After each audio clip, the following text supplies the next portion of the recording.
Fala galera, beleza? Eu sou o Rafa Pereira, vocês estão aqui no Rede Rafas. E o vídeo de hoje é um especial que vocês pedem, há muito tempo, acho que desde quando a gente começou a fazer especiais de novelas aqui no canal. Com vocês, um dos maiores sucessos de todos os tempos, Senhora do Destino. No ar, mais um campeão de audiência. Senhora do Destino, sem dúvidas, é um dos maiores sucessos de todos os tempos e também uma das novelas mais populares. É um sucesso conhecido internacionalmente. Não é à toa que a nossa grande Nazaré ficou conhecida aí por um meme que se tornou sucesso internacional, a Grande Loira Louca. Mas ao contrário do que muitos gringos conhecem sobre Senhora do Destino, a novela não se resume apenas a Nazaré, e sim a vários outros personagens que fizeram dessa trama um imenso novelão de Agnaldo Silva, que foi exibido no horário das 9 da Globo entre junho de 2004 e março de 2005. E eu particularmente considero Senhora do Destino uma das novelas mais bem estruturadas que já passou pela nossa TV. Isso porque os personagens são muito bem definidos e todos, absolutamente todos os personagens, tiveram um bom destaque ao longo de toda a novela. Então Senhora do Destino não é aquela novela que se resume apenas ao núcleo principal e os outros núcleos só existem por existir, só existem para fazer dar risada, só existem para preencher cota de elenco de novela. Não, todos os personagens tiveram uma função muito bem designada e, na minha visão, o Agnaldo Silva conseguiu delinear todos os núcleos, delinear todos os personagens e seguir coerentemente com cada um dos personagens do começo ao fim da novela. Mas bora então relembrar esse grande sucesso do Agnaldo. Senhora do Destino, como todo mundo, ou como a grande maioria já conhece, conta a história de Maria do Carmo, uma mulher forte, nordestina, que ainda quando ela mora no Nordeste, ela é meio que abandonada pelo seu então marido Josivaldo, porque ele sai para o Rio de Janeiro em busca de oferecer uma vida melhor, mas nunca mais retorna. E desde então, ela tem que sustentar os 5 filhos sozinha, que são eles, o Reginaldo, o Leandro, o Viriato, o Plínio e a recém-nascida Lindalva. E daí, para proporcionar uma vida melhor, para ir em busca de uma vida melhor para dar para seus filhos, ela parte para o Rio de Janeiro, porque no Rio de Janeiro, o seu irmão, o Sebastião, ele já trabalha lá e mora no Rio de Janeiro. Então, ele manda uma carta para Maria do Carmo falando que lá no Rio de Janeiro ela vai ter condições melhores, vai ter mais oportunidades para dar uma vida melhor para os seus 5 filhos. Tô saindo aqui para dar a vocês uma vida decente. E até conseguir fazer isso, não vou esmorecer nunca. E então Maria do Carmo pega os seus 5 bacurinhos e parte para o Rio de Janeiro. E até ela chegar no Rio de Janeiro, ela rala, hein, gente? Mas rala bastante. E eis que depois de dias de viagem, Maria do Carmo e seus 5 filhos acabam chegando ao Rio de Janeiro. Entretanto, eles chegam bem no dia 13 de dezembro de 1968, o dia que foi decretado o AI-5, ou o Ato Institucional número 5, um dos atos mais severos, se não o mais severo, da ditadura militar. Deve ter acontecido alguma coisa. Sebastião não ia deixar a gente plantada aqui. Acho que ele não vem agora. Vamos atrás dele. O combinado entre a Maria do Carmo e o Sebastião é que ele estaria esperando ela na rodoviária, mas acontece um contratempo, ele não consegue buscá-la na rodoviária e a Maria do Carmo, junto com os seus 5 filhos, quando desce do ônibus, se depara com aquele tremendo caos que estava decretado naquele dia. E no meio daquele caos todo, o Reginaldo, que é o filho mais velho da Maria do Carmo, ele fica assim, ao mesmo tempo deslumbrado, ele fica apavorado com o tamanho fervo que está acontecendo no Rio de Janeiro. Ele acaba sendo atingido por uma pedra na cabeça. E a Maria do Carmo se desespera e nesse meio tempo ela conhece a Lourdes, uma enfermeira. E essa enfermeira ajuda ela a levar o Reginaldo para o hospital. Só que acontece que essa Lourdes não é uma enfermeira e muito menos se chama Lourdes. Sim, eu tô falando da Nazaré. Coisa mais linda. Ao invés de enfermeira, a Nazaré ela é prostituta e trabalha na casa da Madame Berthe. E ela tem um caso com o José Carlos, que é um homem casado. Só que para segurar o José Carlos de vez, a Nazaré finge que tá grávida, e ela tem que fingir porque após ela mesma provocar 5 abortos sucessivos por causa da sua profissão, ela se torna estéril, então ela começa a fingir que tá grávida para segurar o José Carlos. Enfim, no meio desse tumulto todo, a Maria do Carmo acaba topando com a Lourdes, ou seja, a Nazaré, que oferece ajuda na questão do Reginaldo, e enquanto a Maria do Carmo vai levar o Reginaldo para o hospital, a Nazaré fica com os outros 4 filhos da Maria do Carmo. E ela acaba levando as 4 crianças que ficaram com ela para tomar um sorvete. Acontece que a Lindalva tá no colo do Leandro, e ele acaba deixando cair um pouco de sorvete na cabecinha dela, e a Nazaré fala, não, eu vou pegar uma chupeta pra ela, né, que ela tá chorando muito, e ela pega a Lindalva e nunca mais volta. E eis que o grande caos na vida da Maria do Carmo começa. Recém-chegada no Rio de Janeiro, com 5 filhos, ela tem a sua nenenzinha sequestrada. E como se não bastasse, ela vai pedir ajuda para a polícia, só que ela acaba sendo confundida com alguns dos manifestantes que estão manifestando contra o ato institucional. E assim como todos os manifestantes, ela acaba sendo presa e levada pela polícia lá para aqueles lugares lá que eles levavam todos os manifestantes no período da ditadura. E lá nesse lugar ela acaba conhecendo o Dirceu. O Dirceu, ele é um jornalista, ele trabalha no Diário de Notícias e ele ficou à frente do jornal depois que a Josefa, que era a dona do Diário de Notícias, teve que bater em retirada. Ela foi censurada e o seu jornal foi fechado por causa da ditadura. E o Dirceu ficou ali à frente do jornal e acabou sendo preso também. E o Dirceu, conhecendo, né, todo o drama da Maria do Carmo, todo o sofrimento da Maria do Carmo, ele decidiu ajudá-la desde então. Uma vigarista roubou minha filha de 2 meses. Eu fui presa sem fazer nada. Passado alguns dias, a Maria do Carmo sai da prisão, ela consegue reencontrar os seus filhos que estavam até então numa espécie de abrigo, digamos assim, e com a ajuda do Sebastião, ela meio que funda, digamos assim, a Vila de São Miguel. E é aí que temos uma passagem de tempo de uns 20 e tantos anos, mais ou menos. Isso nunca ficou claro em Senhora do Destino. Se Senhora do Destino tem um furo, esse furo é a passagem de tempo. Enfim, a gente tem a passagem de tempo e durante esse tempo todo, a Maria do Carmo conseguiu se reerguer na vida, né? Se tornou uma empresária, tem aí a do Carmos Construções, que é uma loja de material de construções, ajudou muita gente na Vila São Miguel, e durante esse tempo todo ela nunca desistiu de procurar a Lindalva, e passou até por muitas tentativas frustradas, né? Meninas que ela achava que poderia ser, mas não foram. E além dessa busca incessante atrás da Lindalva, a Maria do Carmo ainda tem de lidar com alguns conflitos com os seus filhos, principalmente com o Reginaldo, e também ela é meio que dividida no amor. Isso porque de um lado tem o Dirceu e do outro tem o Giovanni Improta, que conheceu ela também na prisão, lá no passado, na ditadura, conheceu ela de longe e ele nunca esqueceu a Maria do Carmo, né? Eles se toparam lá na prisão e tudo mais, mas ele nunca esqueceu. E desde que ele saiu da prisão, ele sempre tá próximo da Maria do Carmo, então ele sempre tá ali como um amigo, só que ele sempre quer ser mais que um amigo. E a Maria do Carmo, né, só enxerga ele como o melhor amigo e tudo mais. E o grande amor da vida dela até então é o Dirceu, que assim como o Giovanni, sempre tá ali ajudando ela atrás dessa busca incessante pela Lindalva. Eu tô te pedindo em casamento de novo e não vou aceitar aquela velha desculpa de que primeiro você precisa encontrar sua filha. E o ápice dessa busca incessante pela Lindalva é quando a Maria do Carmo decide dar entrevistas em um programa, meio que um programa de denúncias, digamos assim.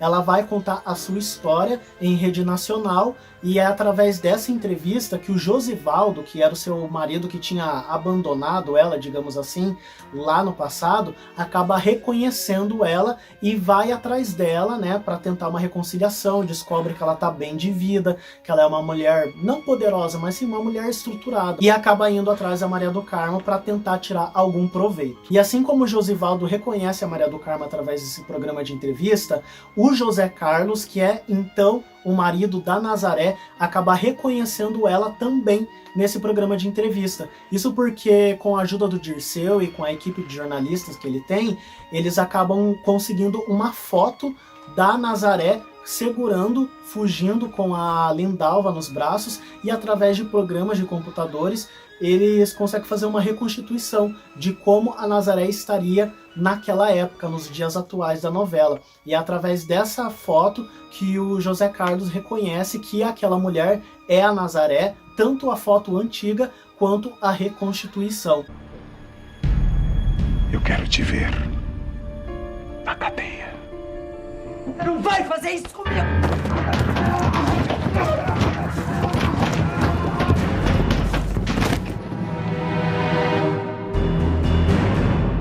E depois de termos a Nazaré fazendo a estreia da temida e emblemática escada de Senhora do Destino, o José Carlos acaba falecendo, e com essa morte quem aparece não só na novela, mas como na vida da Nazaré, é a Cláudia, a filha do primeiro casamento do José Carlos, e que se torna uma tremenda pedra no sapato da Nazaré, porque ela começa a investigar a vida da Nazaré e saber se ela realmente é a pessoa que ela sempre disse para o José Carlos. Primeiro ela começa a investigar a morte do José Carlos e, consequentemente, ela começa a investigar a vida da Nazaré. A Nazaré é um monstro, mas eu já descobri como é que eu vou acabar com essa víbora. E com isso, a Lindalva, que agora se chama Isabel, vai atrás de emprego e começa a trabalhar no restaurante do Edgar, que era o neto da Madame Berthe, agora ele é chefe de cozinha, e lá trabalha também o Viriato, que é um dos filhos da Maria do Carmo. Enquanto a Cláudia começa a investigar mais e mais o passado da Nazaré, a Nazaré começa a chantagear a Maria do Carmo. Ela começa a ligar para ela, falar que ela sabe quem é a Lindalva, sabe onde está a Lindalva, e começa a arrancar dinheiro da Maria do Carmo. Só que a princípio a Maria do Carmo acaba caindo na armadilha da Nazaré, que é de pegar todo o dinheiro que a Maria do Carmo tinha sacado, tinha levado para obter alguma informação da Lindalva. A Maria do Carmo perde o dinheiro, não tem informação nenhuma, e a Nazaré, junto com o taxista, sim, o tal taxista que ela mata na banheira dias depois, eles pegam o dinheiro. E a Nazaré mata esse taxista porque ele acaba descobrindo o que a Nazaré fez, né, ou no que ela está envolvida, e começa a chantagear ela. Só que ela vai lá e acaba matando ele na banheira do motel. E logo depois disso, a Nazaré fica recolhida com o dinheiro que pegou da Maria do Carmo, e ela meio que se dá por vencida. Entretanto, a farsa dela começa a cair capítulo após capítulo, e uma peça crucial para isso é o Leandro. Isso porque, como eu já disse anteriormente, era do colo do Leandro que a Nazaré tomou a Lindalva e sequestrou. O Leandro, ele é o segundo filho da Maria do Carmo, e ele é casado com a Nalva. Porém, a Nalva, ela nutre um amor às escondidas ali pelo Viriato, o próprio cunhado. Eu quero um beijo na boca, Viriato! Na boca! Eu quero um beijo na boca, Viriato! Me dá um beijo. Eu quero um beijo na boca. E mesmo o Viriato afirmando pro Leandro que nunca teve nada com a Nalva e sempre fugiu da Nalva, o Leandro demora a acreditar. E a raiva dele era tamanha que ele vai até o restaurante que o Viriato trabalha, arma um barraco, e quem acaba consolando ele é a Isabel. E desde então eles começam a se aproximar, o Leandro com a Isabel, começa meio ali que rolar uma química, só que esse romance é impedido pela Nazaré, porque a Nazaré acaba descobrindo quem é o Leandro, de quem ele é filho, e o romance também é impedido pela Cláudia, porque a Cláudia, a essa altura da história, ela já sabe já de todos os podres da Nazaré, ela só tá esperando o momento certo para correr atrás da Maria do Carmo, para revelar toda a verdade para Isabel. E quando ela descobre que o Leandro tá se aproximando da Isabel, ela conta toda a verdade pro Leandro. O Leandro acaba se aproximando da Cláudia e os dois começam ali um grande romance. Só que em uma ida da casa da Cláudia, que também é a casa da Nazaré, o Leandro reconhece a Nazaré através de uma foto antiga dela. E com isso, o Leandro acaba contando para Maria do Carmo que finalmente encontrou a sua irmã sequestrada, e junto do Dirceu, os dois acabam promovendo um encontro entre a Maria do Carmo e a Isabel. Só que a Isabel ainda não sabe de nada, então o encontro só foi emocionante, digamos assim, para a Maria do Carmo, que finalmente estava reencontrando a filha que foi tirada de seus braços. Com isso, a Maria do Carmo vai se aproximando da Isabel sem revelar a verdade. Ela vai se aproximando como uma amiga, como uma cliente do restaurante, e tudo isso sendo intermediado pelo Dirceu, pelo Leandro, pela Cláudia, pelo Viriato e pelo Edgar, que a essa altura já está tendo um romance com a Isabel também, e fica sabendo, consequentemente, pelo Viriato. Só que ninguém revela a verdade para Isabel, para dar seguimento ao plano da Maria do Carmo de reaproximar de sua filha, né, aos poucos. Em contrapartida, a sede de vingança da Maria do Carmo contra a Nazaré ainda é muito viva, e junto do Giovanni, do Leandro e da Cláudia, eles armam um encontro, né, entre a Maria do Carmo e a Nazaré, e acontece um dos maiores embates que a gente já viu nas novelas. Há mais de 20 anos que eu sonho em lhe dar o que você merece. E o que você merece agora eu vou lhe dar, sua desgraçada, latarenta, miserável. Eu posso lhe dizer onde vai. Você já viu? Então diga! Eu fiz, sua safada! Você fez com Lindalva! E logo depois desse embate, através das investigações da Cláudia, o Edgar acaba descobrindo que a Nazaré era uma das garotas de programa da sua avó, a Madame Berthe. Isso através dos diários da sua avó que ela deixou de herança para o Edgar. E eles começam a vasculhar ali e descobrem que não só a Nazaré era uma das garotas, mas sim todo o golpe que ela aplicou para cima do José Carlos, o sequestro da Lindalva e tudo mais, tá registrado nos diários da Madame Berthe. E a Nazaré, sentindo que o cerco tá se fechando cada vez mais para cima dela, ela acaba descobrindo que toda a família da do Carmo, a Cláudia, todo mundo tá indo para sua casa para contar toda a verdade para Isabel, só que ela é mais rápida, digamos assim, fecha a casa inteira e conta para Isabel a sua versão, a sua verdade. Isabel, você não é minha filha de sangue. Não é. Teu pai que me obrigou a te roubar. E a Isabel fica extremamente devastada por saber de toda a verdade, por saber que a sua vida era uma mentira, digamos assim, que tudo que ela acreditava já não existe mais, era tudo mentira. E quando a Maria do Carmo e todo mundo vai contar a verdade, ela fica arisca, ela fica receosa, porque ela toma para si que em vez de todo mundo revelar logo a verdade para ela, ser sincero com ela e contar tudo de uma vez, não, todo mundo ficou escondendo uma história que dizia respeito a ela. Então, de início, a Isabel fica do lado da Nazaré, porque para ela foi a mulher que criou ela, deu amor e tudo mais. As duas acabam indo embora do Rio de Janeiro, só que nessa viagem, a Isabel acaba descobrindo que tá grávida do Edgar. E quando a Nazaré descobre essa gravidez, ela parte para cima da Isabel, as duas têm uma grande discussão e a Isabel vê realmente quem é a Nazaré. E depois dessa forte discussão que as duas têm, a Isabel, enfim, decide voltar para casa, para sua casa que sempre esteve à sua espera, a casa da sua mãe, Maria do Carmo. E o resto é história. E é uma história que vocês conhecem bem, porque se trata de uma trama repleta de momentos icônicos,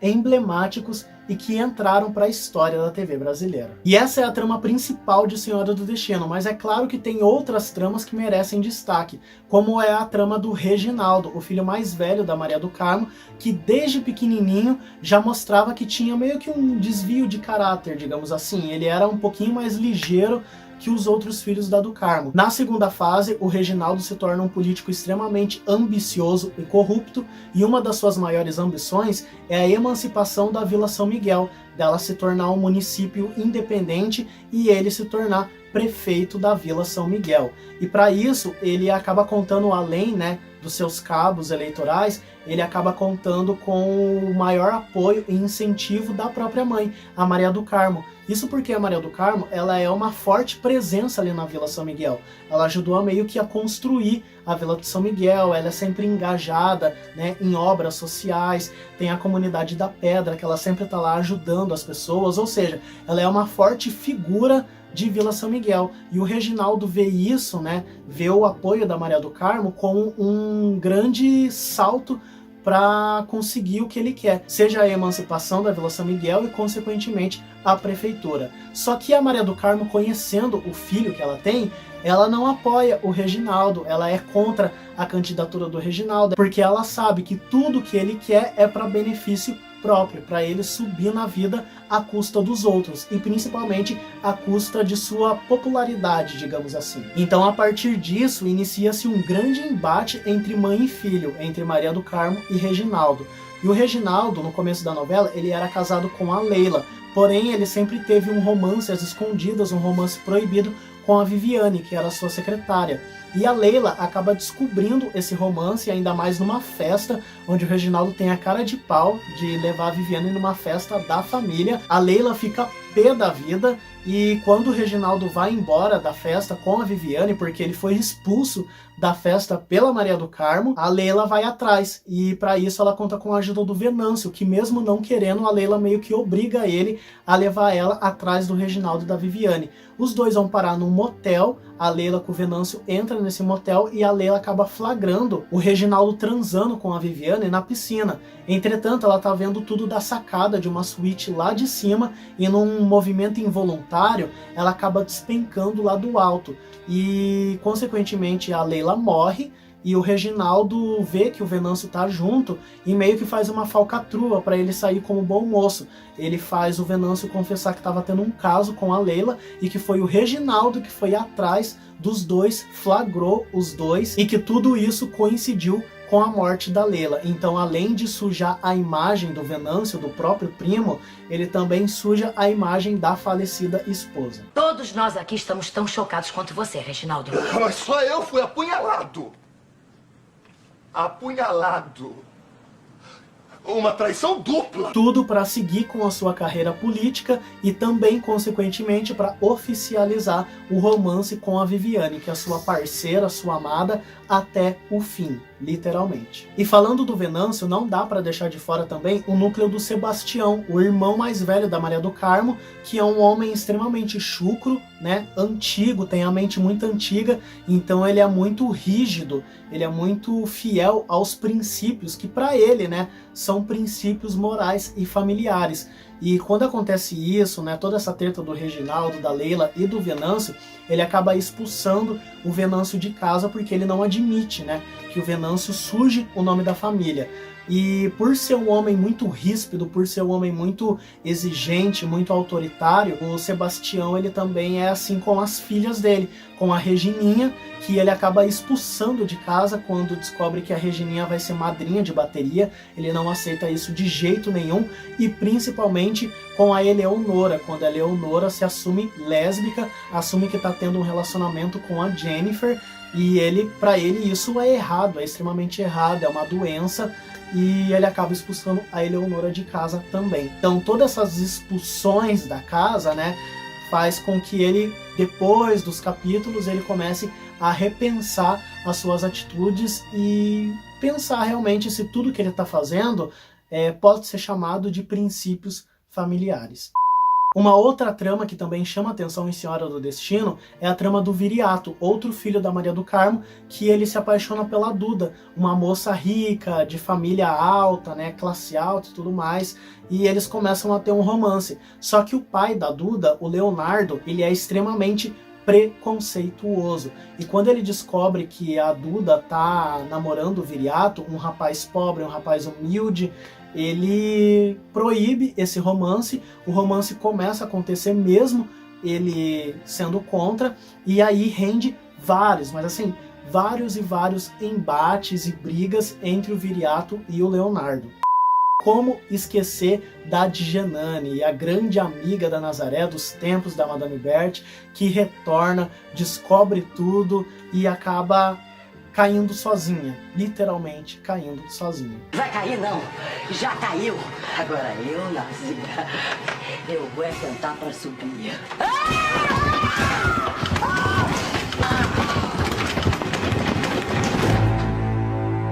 Por mais que a passagem da Djanane em Senhora do Destino seja curta, digamos assim, comparando com o tempo total da novela, a Djanane até hoje é muito bem lembrada, foi uma personagem que marcou bastante, que teve ótimas cenas, principalmente depois da sua morte, virou até meme. Oi, boa tarde. Eu tenho poupança nesse banco e eu gostaria de fazer uma retirada. Oi? O meu nome? Meu nome é Djanane Pereira. Não. Oi, boa tarde. Eu tenho uma poupança nesse banco e eu gostaria de fazer uma retirada. Oi? Meu nome? Djanane Pereira. Perfeito.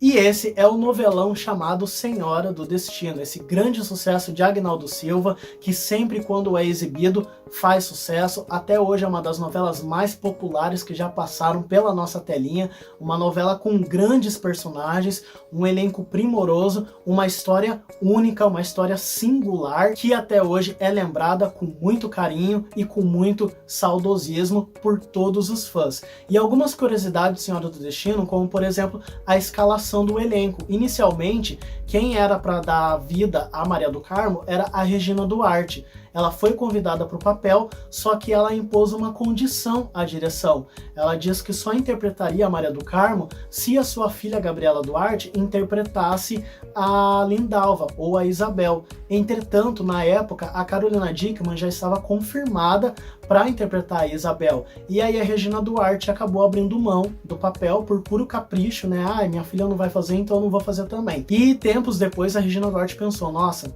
a novela é boa, tem uma história excelente, vou aceitar o papel. Só que quando ela foi para aceitar o papel, quem já tinha aceito era a Suzana Vieira, que inicialmente ela ia interpretar a Nazaré. Conclusão, Regina Duarte ficou de fora, Suzana Vieira se eternizou como Maria do Carmo e Renata Sorrah se eternizou como a grande Nazaré. E agora eu quero saber de vocês, o que vocês mais gostam de Senhora do Destino? Se teve alguma coisa aqui que vocês gostam e eu não falei nesse vídeo por causa da longa duração do vídeo, não deu pra falar aqui, comenta aqui embaixo, comenta o que vocês mais gostam. Se você nunca assistiu Senhora do Destino, pô, comenta aqui embaixo também se você tá ansiosíssimo pelo retorno dela no canal Viva para conhecer esse grande sucesso de Agnaldo Silva, esse grande sucesso da TV brasileira, e comenta aqui embaixo qual novela merece ganhar mais um especial aqui no Rede Rafas. E eu vou ficando por aqui, mas aquele recadinho de sempre. Se você ainda não é inscrito, se inscreva aqui embaixo e ative o sininho para receber